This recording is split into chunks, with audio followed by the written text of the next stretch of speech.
Thank you very much. Thank you. Oh.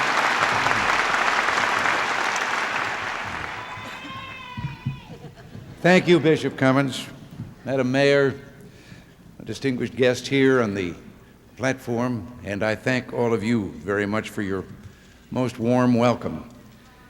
I'm also glad to see Congressman Hyde and Dan Rostenkowski here with me today. I know that Congressman Hyde and I have shared a relationship in our interest in social causes that are of interest very much to the Catholic community. And I have to say that Dan Rostenkowski has been such a stalwart in our attempts to resolve our budget problems in Washington in a bipartisan manner, and I'm grateful to him for that.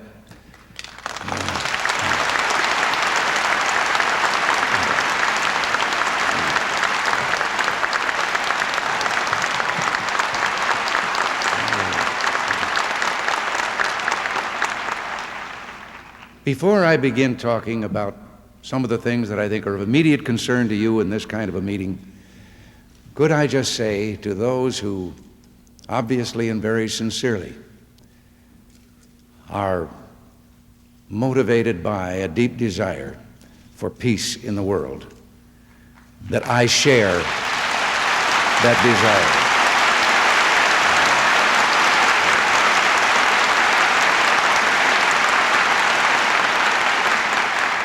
And whatever we're doing in Washington today in this regard is aimed at one purpose and one only: to make war impossible and never again have to bleed a generation of young Americans into the battlefield.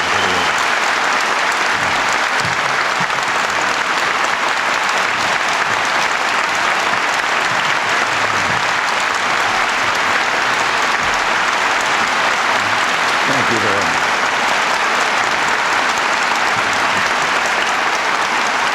Thank you.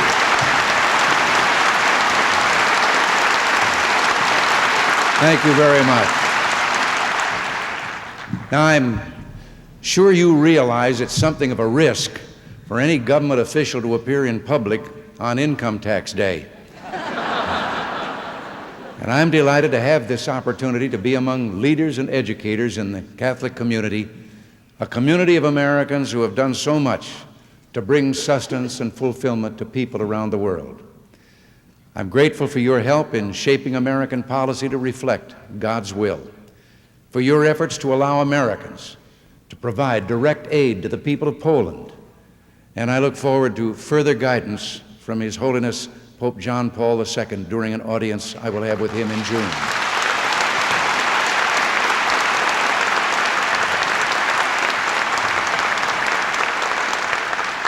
But I've come to speak with you today about other subjects of mutual concern, about the strength and the future of American families, about the education of their children, and about the increasing strains placed on both by current levels of taxation. I believe that working Americans are overtaxed and underappreciated. And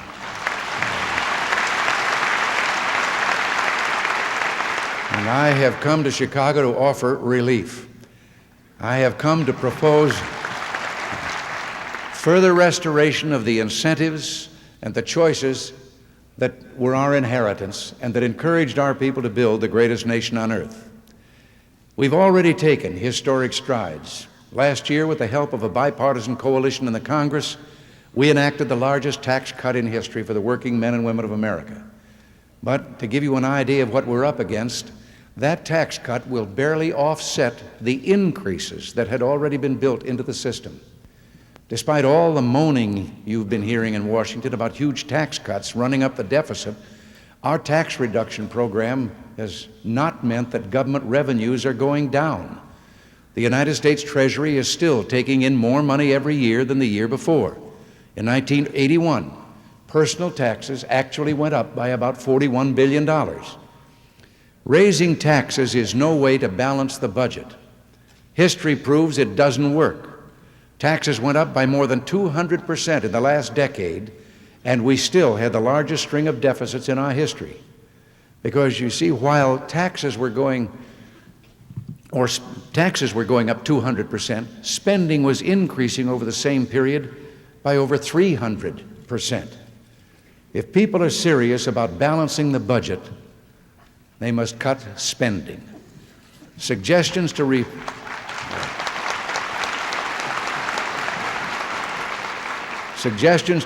the third year of our tax cut would stifle our recovery and hike the tax bill for working families. I believe the working families you see every day are already weary and overburdened. So I've come to Chicago to propose another tax bill that will allow them to keep a little more of their own money. I have come to propose a tuition tax credit for parents.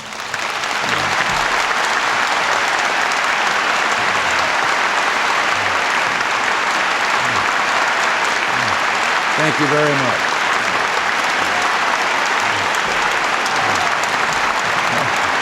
Thank you.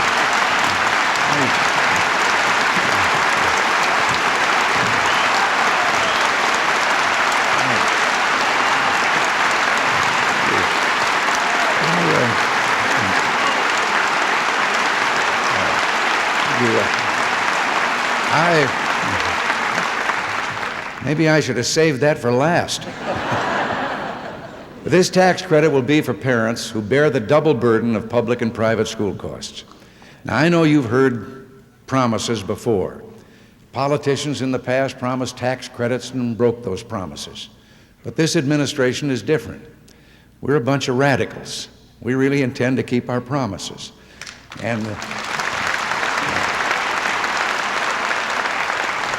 And we intend to act on the will of the people.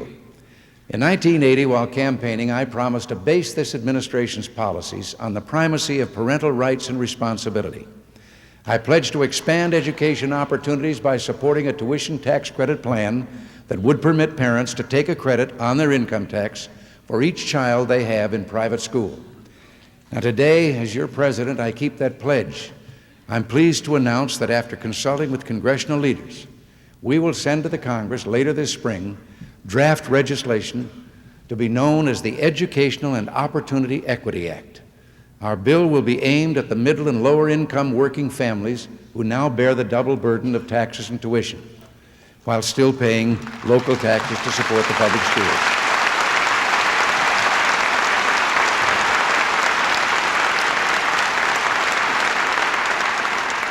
Working families would be able to recover up to half the cost of each child's tuition. Our proposal is fair, equitable, and designed to secure the parental right to choose. Key elements of our draft proposal include a limited coverage provision that would restrict credit to parents of children in private, nonprofit elementary and secondary schools. I wish we could include college as well, but you know the budgetary constraints that face us today that we're working under. So I look forward to a day when we can expand this bill. A phase-in of the credits beginning in 1983 to be completed in 1985. A maximum credit of $500 per child, an income tax cap proposal to ensure the benefits go to working families, and a policy of non-discrimination to ensure that credits are not available to parents sending their children to schools which discriminate on the basis of race.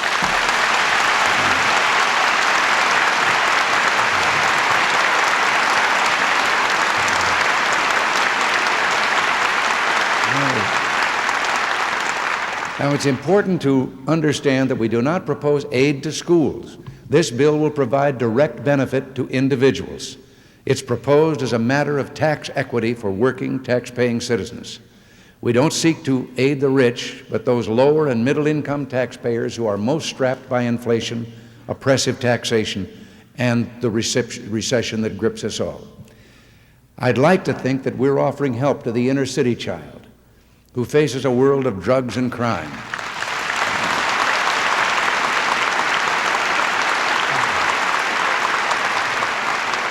The child with special needs, and the families who still believe the Lord's Prayer will do them less harm in the schoolroom than good.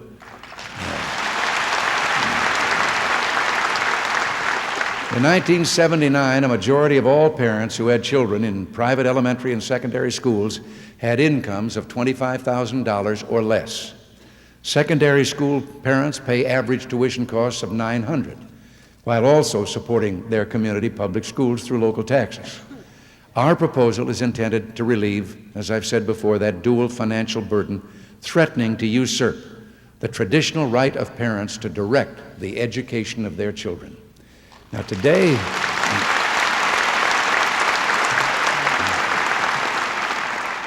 more than 5 million American youngsters attend thousands of religious and independent schools because of emphasis on values or the type of teaching available. Their parents have made that choice at great cost and sacrifice. They've made it because the education of their children is their greatest concern. Senator Patrick Moynihan, Democrat of New York, said a few years ago, I'll tell him you responded to that. It's time that we acknowledged the ordinary family's insistence on providing its children with the best obtainable education results in costs that the federal government should help it to bear, not by giving it a handout or a gift, but simply by allowing it to keep a bit more of the money it earns for itself. Well, I wholeheartedly agree, and I think most of you do as well.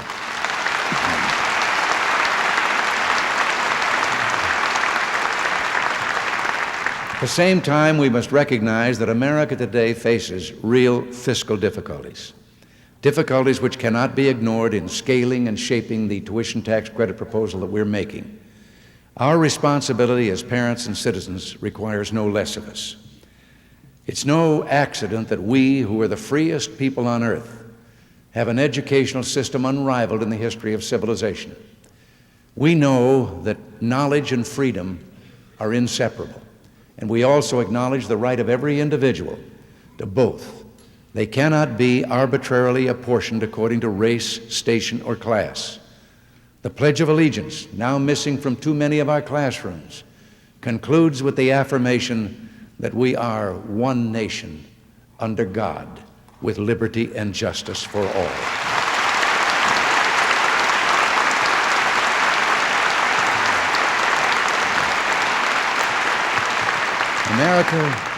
America embraces these principles by design and would abandon them at her peril.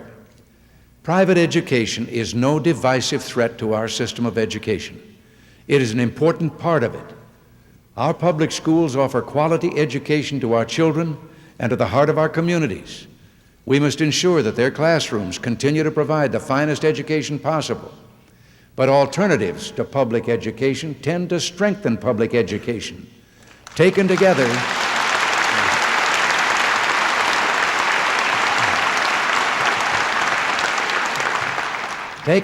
public and private institutions sustain the diversity that has made our culture rich. Excellence demands competition among students and among schools, and why not? We must always meet our obligation to those who would fall behind without our assistance. But let's remember, without a race, there can be no champion, no records broken, no excellence in education or any other walk of life.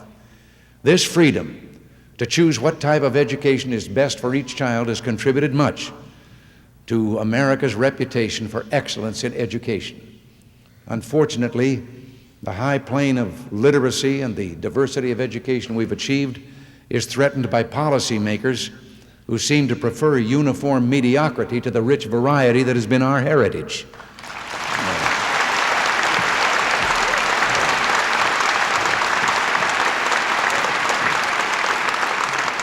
As competition has lessened, so has quality. As taxes and inflation have ballooned, choices have evaporated. Together, we must restore the pluralism that has always been the strength of our society. Our leaders must remember that education doesn't begin with some isolated bureaucrat in Washington. It doesn't even begin with state or local officials. Education begins in the home, where it's a parental right and responsibility.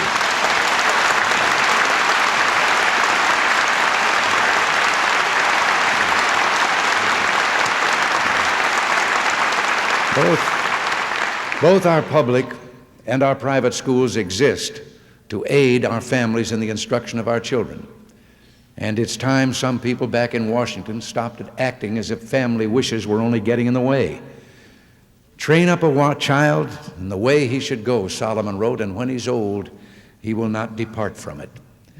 That is the God-given responsibility of each parent, the compact with each teacher, and the trust of every child. This city of Chicago is a good example of the strength that pluralism and freedom of choice have provided our people. Chicago has long been a magnet for immigrants who have come to this country to make a better life. For them, education was not simply another part of American society. It was the key that opened the golden door. It was the best path to progress for their families, and it's been an indispensable part of the growth of our nation and the prosperity of all our people. Many of your Catholic schools were first opened to serve these new Americans. Today, generations later, they serve other Americans who find themselves at a disadvantage. The nation's largest black Catholic school stands in the middle of one of Chicago's poorest neighborhoods. It imposes strict academic and religious requirements, and yet it still receives 1,000 more applicants a year than it can accept. Such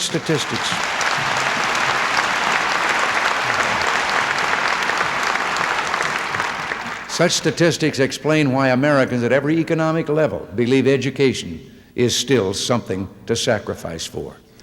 It still offers the promise of a better life. It's still the hope of our people. Who will really benefit from tuition tax credits?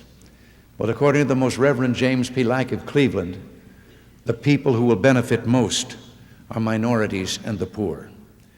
Reverend Like said that inner city parents desperately need to be told by this government, you may educate your children in the schools of your choice as guaranteed by the Constitution, and you will be able to do so even though you may be poor, whether or not you live in the cities or the suburbs or the rural areas of this country. Well, those Americans have not forgotten what education and freedom can do. They know that freedom is the only truly essential possession we have, and education is freedom's guide. These are not easy times for a great many Americans, but the future looks dark only for those who've lost faith in our people and in the promise of individuals who are educated and free. The rest of us should welcome the future, knowing that with God's help, it is ours to shape. Together with your colleagues in other independent and public schools, you are molding each rising generation. You're working with parents to fill young minds with the knowledge and young hearts with the morality, the understanding and compassion that they will need to live in happiness and fulfillment. In the meantime, we in Washington must make sure that freedom, the other half of education, is still secure when your students graduate. We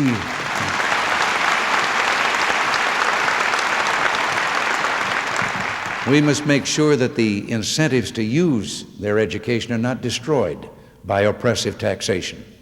We must be sure the federal government doesn't soak up the lion's share of our gross national product, that regulations don't choke off technology, and that interest rates don't ruin the dream of self-employment. As your boys and girls become adults and they marry, we must have an economy which will permit them to own their own homes. The values of work and family and neighborhood must not become things of the past. A job must be there for every American who wants one, and inflation must be controlled so that wages have real meaning.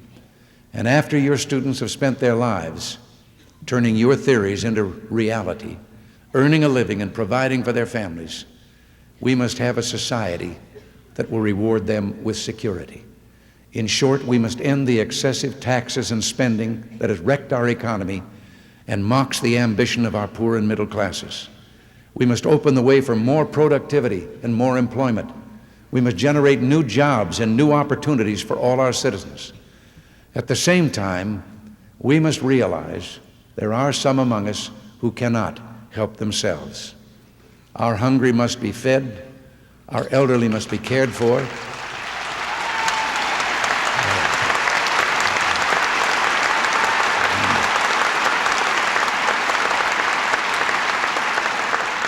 And those who are cold must be clothed and given shelter. No one must be left behind in our drive for progress. Now, such a commitment from this administration may come as somewhat of a surprise to you. If I didn't know better and believed all the wailing going on in Washington, I'd be confused as well. But let me set the record straight. Our massive budget cuts have only reduced the size of the increase in federal spending to less than it was the previous year. Or I should say, forgive me, we have never proposed reducing federal spending to less than it was the previous year. Let me give you a few examples of the level of human services that we've proposed in the 1983 budget. The federal government will subsidize approximately 95 million meals per day, or 14% of all the meals served in the United States. About 3.4 million American households will receive subsidized housing assistance at the beginning of 1983, and by the end of 1985, under our proposals, 400,000 more households will be added to the list. In all, federal programs will provide over $12 billion to education aid to students, and this amount will provide for 7 million grants and loans, giving assistance to almost half of all the students in the country who will enroll in college during the next school year. Through Medicaid and Medicare, the federal government will pay for the medical care of 99% of those Americans over the age of 65 and a total of 20% of our population, approximately 47 million aged, disabled, and needy people. 28% of all federal spending will go to the elderly, an average of $7,850 per senior citizen in payments and services. About $2.8 billion will be spent on training and employment programs for almost 1 million low-income people, nearly 90% of whom will be below the age of 25 or recipients of aid to families with dependent children. Now, these are just some examples of what is in the 1983 budget that some are charging is an inhumane denial of help to America's needy. Perhaps our greatest program for the poor, the needy, and those on fixed incomes, however, has not been a subsidy. It has not been more welfare, and it didn't arrive in the form of a government check. We have increased the purchasing power of our people. After an unprecedented 2 years of back-to-back double-digit inflation, we achieved in the first year of this administration an inflation rate of single-digit, 8.9%, but during the last 6 months, inflation has averaged only 4.5%. Now, what